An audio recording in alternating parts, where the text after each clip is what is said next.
एक गांव में एक बहुत गरीब औरत रहती थी। उसका घर छोटा था, सामान कम था, लेकिन उसके दिल में भगवान के लिए बहुत भक्ति थी। वह रोज लक्ष्मी माँ की पूजा करती थी और कहती, माँ बस मेरे घर में थोड़ा सुख आ जाए। एक दिन उसकी सच्ची भक्ति देखकर माता लक्ष्मी जी उसके सामने प्रकट हो गई। उन्होंने एक चमकती हुई अंगूठी उसकी हथेली पर रखी और बोली, बेटी ये अंगूठी तुम्हारी हर इच्छा पूरी करेगी, लेकिन ध्यान रखना अहंकार मत करना। औरत ने खुशी से अंगूठी पहनी। जैसे ही उसने धन की इच्छा की, उसके सामने पल भर में ढेर सारा धन इकट्ठा हो गया। वह बहुत खुश हुई। अब वह जो चाहती मिल जाता था। घर बड़ा बन गया, नौकर आ गए और उसके जीवन से सारी परेशानियां गायब हो गईं। धीरे धीरे उस औरत के अंदर अहंकार आ गया।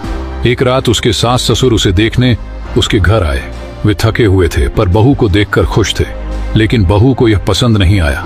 गुस्से में वह बोली, तुम लोग आधी रात को क्यों आए? मेरी नींद खराब कर दी। उन्होंने कुछ कहने की कोशिश की, पर वह और गुस्सा हो गई और नौकरों को बुलाकर कहा, इन्हें तुरंत बाहर निकाल दो। नौकर जैसे ही उन्हें पकड़कर घर से बाहर धकेलने वाले थे, उसी पल आसमान में तेज बिजली चमकी। धड़ाम! बिजली सीधा औरत के घर पर गिरी। एक पल में पूरा घर आग में जल गया। सारा धन खत्म और उसकी जादुई अंगूठी भी खो गई। कुछ ही सेकंड में वह करोड़पति से भिखारी बन गई। औरत डर के मारे बेहोश हो गई। जब आंखें खुली तो उसके सामने लक्ष्मी माँ और भगवान नारायण खड़े थे। उनका रूप चमक रहा था।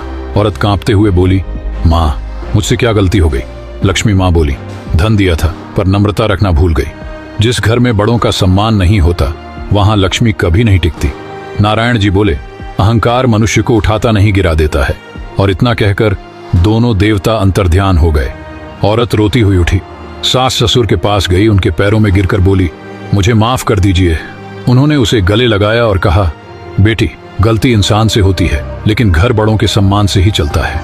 उस दिन से औरत बदल गई। अहंकार छोड़कर प्यार और सम्मान से अपना जीवन फिर से बनाया।